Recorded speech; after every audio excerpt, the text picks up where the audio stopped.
السلام عليكم ورحمة الله وبركاته.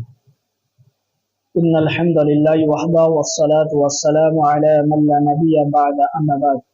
أعوذ بالله من الشيطان الرجيم. بسم الله الرحمن الرحيم. إن الذين قالوا ربنا الله ثم استقاموا فلا خوف عليهم ولا هم يحزنون.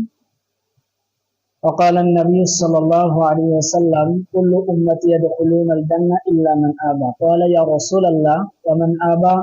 قال: من أطعني دخل الجنة ومن عصاني فقد أبى.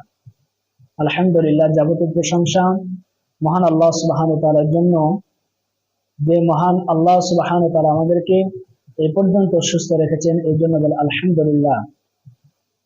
সাথে সাথে দরুদ বর্ষিত হোক মুহাম্মদ সাল্লাল্লাহু আলাইহি সাল্লামের প্রতি, যে মহান মানবের আদর্শ গ্রহণ করলে আমাদের জান্নাতের রাস্তা সহজ হয়ে যাবে।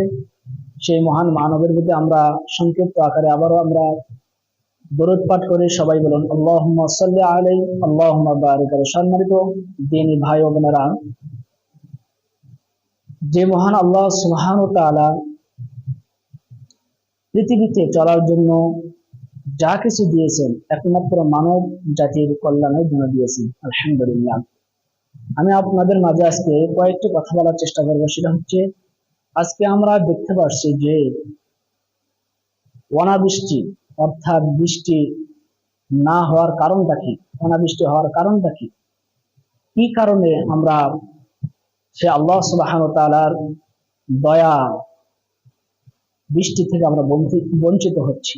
কারণটা কি? কারণ হচ্ছে রাসূল সাল্লাল্লাহু আলাইহি ওয়াসাল্লাম হাদিসের ভাষ্যের মধ্যে পাওয়া যায়, মানব জাতি অর্থাৎ জাতি যখন পাপের ভিতর নিমজ্জিত থাকবে, পাপে তার জীবনটাকে পরিচালনা করবে, পাপের ভিতর সব সময় সে চলাফেরা করবে, অশ্লীলতা এবং বেহায়াপনা যারা ছড়িয়ে দিবে এবং তার ভিতর থাকবে, এই কারণে আল্লাহ সুবহানাহু ওয়া তাআলা অনাবৃষ্টি দেন এবং বৃষ্টি দেওয়াকে বন্ধ করেন। আজকে আমরা দেখতে পাচ্ছি আমাদের দেশে বৃষ্টি না হওয়ার কারণে অধিকাংশ মানুষ আজকে হাহাকার করছে এবং তাদের ফসলাদি ফেটে চৌচির হয়ে যাচ্ছে। কারণটা কি? কারণ আমাদের দুই হাতের কামাইয়ের ফসল এগুলো, আমাদের কারণে আজকে এই বিপদগুলো আমাদের মাঝে সংঘটিত হচ্ছে। কারণ রাসূল সাল্লাল্লাহু আলাইহি সাল্লাম তিনি বলেছেন, জাতি যখন মানুষ যখন পাপের ভিতর নিমজ্জিত থাকবে, পাপ করবে বেশি বেশি, এবং রাসূল সাল্লাল্লাহু আলাইহি সাল্লাম বলেছেন যে মানুষ অর্থাৎ জাতি যখন মাপে কম দিবে, তখন আল্লাহ সুবহানাহু ওয়া তাআলা আকাশ থেকে বৃষ্টি দেওয়াকে বন্ধ করে দেন।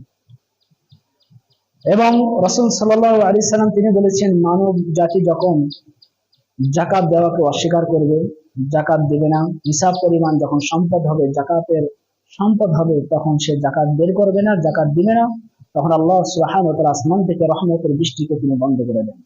আজকে আমাদের সমাজের ভিতর তাকালে দেখতে পারি যে অধিকাংশ মানুষ সম্পদ রয়েছে, যাকাত দেওয়ার সক্ষমতা রয়েছে, কিন্তু তারা যাকাত দিচ্ছে না। এবং অনেক ব্যবসায়িক রয়েছেন, তারা দাড়ি টুপি রয়েছে, তারা মুসলমান দাবি করে, কিন্তু তারা মাপে কম দেয়। এবং অনেক মুসলিম ঘরের নারীরা এবং পুরুষরা তারা অশ্লীলতার ভিতর তারা নিমজ্জিত হচ্ছে, অশ্লীলতার ভিতর তারা হাবুডুবু খাচ্ছে, কিন্তু তারা চিন্তা করে না যে আমরা মুসলিম আর মুসলমানের চলাফেরা, উঠা বসা, লেনদেন, খাওয়া দাওয়া, তার ব্যবসা বাণিজ্য কিভাবে হবে, প্রত্যেকটা মুসলমানের মৌলিকভাবে চিন্তা করা উচিত।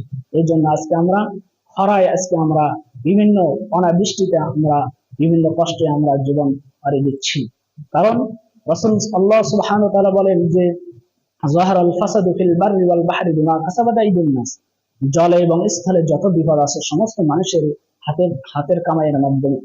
যত আমরা বিপদ দেখছি, খরা দেখছি, বিভিন্ন আমরা ঝড় তুফান দেখি, বিভিন্ন আমরা বিপদ আপদ দেখি, সব কিছু রাসূল সাল্লাল্লাহু আলাইহি ওয়াসাল্লাম হাদিসের ভাষ্যে পাওয়া যায় যে মানুষের দুই হাতের কামাই ফসল এগুলা।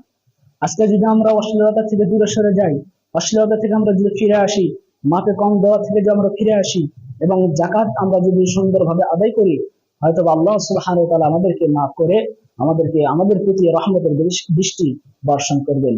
সম্মানিত দ্বীনী ভাই ও বোনেরা, আসুন আমরা যেন আল্লাহ সুবহানাহু ওয়া তাআলার আদেশ এবং রাসূল সাল্লাল্লাহু আলাইহি সাল্লামের নির্দেশে আমরা যেন নিজের জীবনটাকে আমরা যেন পরিচালনা করতে পারি, এবং আল্লাহ সুবহানাহু ওয়া তাআলার কাছে যে আমরা বৃষ্টির জন্য আমরা যেন প্রার্থনা করতে পারি। আল্লাহুম্মা সাল্লিল্লাহু নাফিআন, আমরা যেন আল্লাহ সুবহানাহু ওয়া তাআলার কাছে উপকারী বৃষ্টি, রহমতের বৃষ্টি আমরা যেন আল্লাহর কাছে আমরা চাইতে পারি। সেই চাওয়ার মাধ্যমে আল্লাহ তাআলা যেন আমাদেরকে বৃষ্টি দেওয়ার মাধ্যমে যেন সমস্ত ফসল এবং মানব জাতি পশু পাখি যেন তারা তৃপ্তি লাভ করতে পারে। আল্লাহ সুবহানাহু ওয়া তাআলা সেই তৌফিক দান করুন। সবাই বলেন আল্লাহুম্মা আমিন। আসসালামু আলাইকুম ওয়া রাহমাতুল্লাহি ওয়া বারাকাতুহু।